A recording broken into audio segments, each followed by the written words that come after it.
Sport, Oasis Sport, Oasis Sport, Oasis Sport. Pour le titre de ce journal des sports, football à Béni, le Sebanaïk, le Renault de ses centres, Mwangaza écrase le FC Gillette. Nous parlerons également du football sur le plan international. Newcastle fait chuter Arsenal en Angleterre, Manchester City boit la tasse à Bournemouth, Raversa, Liverpool prend la tête à Prima Liga. Bienvenue à tous au détail.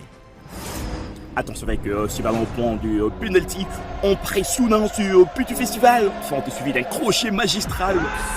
Mbappé qui accélère. Il se cherche la fenêtre du tir peut-être. Mais c'est là ça compter sur ces jaillissements de la défense adverse. Attention avec ses tacles, il est autoritaire. Une faute en pleine surface de vérité. Il y aura bel et bien penalty. Penalty. L'arbitre qui va indiquer le point de pénalty. L'attention avec la couleur du carton, c'est le rouge. Il va prendre ce petit bistol.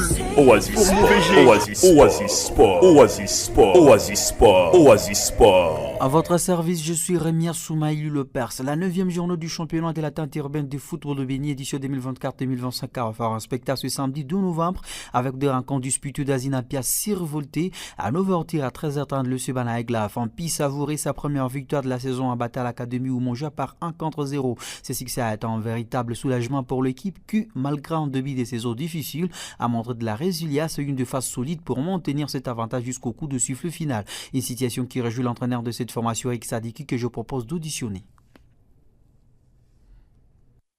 Je suis vraiment satisfait de ces résultats parce que j'attendais depuis longtemps, ça ne tenait pas, il y avait beaucoup de déchets. Même si nous avons gagné, je me satisfais, mais vous savez, il y a eu beaucoup de déchets aussi. Même si de part et d'autre, il y avait des ratés, mais au moins, je peux aussi condamner les arbitres parce que les arbitres n'ont pas été vraiment au sens des arbitres parce qu'il y a beaucoup de leur manque d'appréciation. De leur part, je trouve qu'ils sont en train de freiner aussi l'évolution de nos joueurs. C'est seulement la mise en question des joueurs. Nous avons seulement remonté la morale des joueurs, leur mettre au sens de vouloir gagner, de vouloir remporter le match. Et ils ont compris, et en comprenant, ils ont bouclé, nous avons joué le ballon. Parce que la première période, on jouait à côté, mais nous avons joué à l'intérieur. Lorsque nous avons joué à l'intérieur, l'équipe a joué à s'est mieux retrouvée. Et vous avez vu, ça a payé, même s'il y avait beaucoup de ratés. Mais je apprécie, c'est cette compréhension de mes athlètes, parce qu'ils ont compris qu'on ne peut pas marquer à jouer à côté. Il faut jouer à l'intérieur, à jouer à l'intérieur. Ils ont eu le bloc, et c'est ce bloc-là qui a fait que nous puissions marquer ce but. Je pense que les équipes qui vont jouer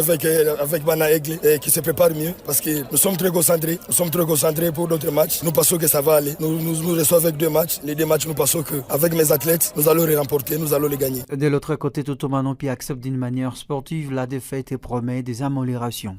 Une défaite contre Bana Aigle, mais les sentiments sont toujours le meilleur parce que moi je vois mon équipe se jouer, moi je ne vois pas le point. Nous étions déséquilibrés par l'arbitrage parce qu'il y avait un carton rouge qui n'était pas mérité, mais on a accepté, on accepte la défaite sportivement. Il faut relancer l'équipe, nous restons avec 2 matchs contre C-David la semaine prochaine et contre Benisport. Nous comptons gagner les 2 matchs, de mieux faire au moins 4 points sur les 6 points. Maladroite de vos attaquants aujourd'hui, comment vous avez amélioré pour...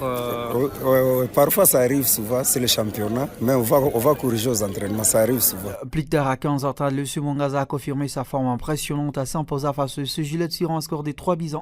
Cette performance renforce la position du Mwangaza parmi les équipes à forme du championnat avec une attaque redoutable et un collectif qui fonctionne bien. Ce match a permis aussi au Mwangaza de consolider ses ambitions pour la saison, tandis que le Gillette devra revoir sa stratégie pour remonter au classement. Cette 9e journée sera clôturée le mardi 5 novembre avec 2 nouvelles rencontres très attendues. À 13h30, le Mayamoto affrontera l'Olympique Club San David, une confrontation prometteuse pour les amateurs de beaux jeux. Ensuite, à 15h30, le Benisport se mesurera à l'US Espoir, une autre affiche qui promet des rebondissements. Ces 2 matchs clôture seront décisifs pour l'évolution du classement et donneront un premier aperçu des équipes à position des forces pour cette première phase. Du football au karaté, la première délégation de la Fédération du karaté d'eau du Congo est déjà arrivée à Goma depuis le 30 octobre dernier. Elle est composée du trésorier général de la FECACO et de l'entraîneur national des léopards karaté de la République démocratique du Congo, Didier Kabongo, qui a démarré directement avec le séance d'entraînement avec les athlètes congolais pour bien préparer ce tournoi.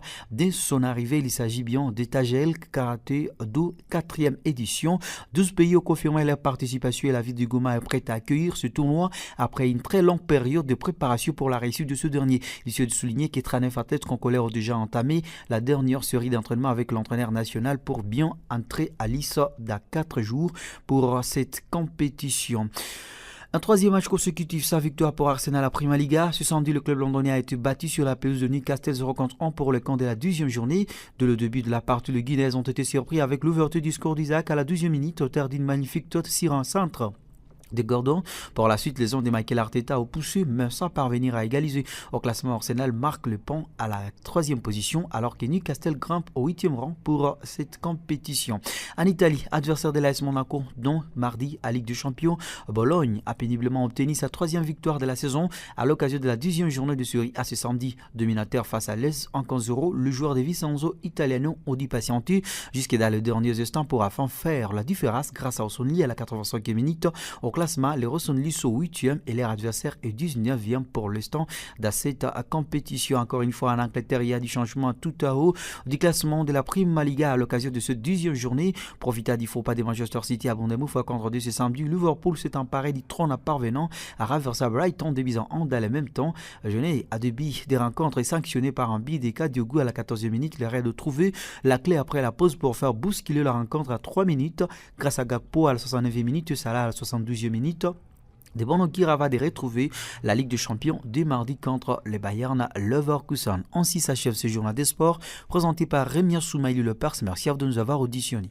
Merci d'avoir écouté ce journal. Vous pouvez le réécouter en visitant notre site internet www.radiooasis.cd. Jeune, ton avenir est plein d'espoir. Mais une seconde de plaisir sexuel peut le gâcher à jamais. Sois sage.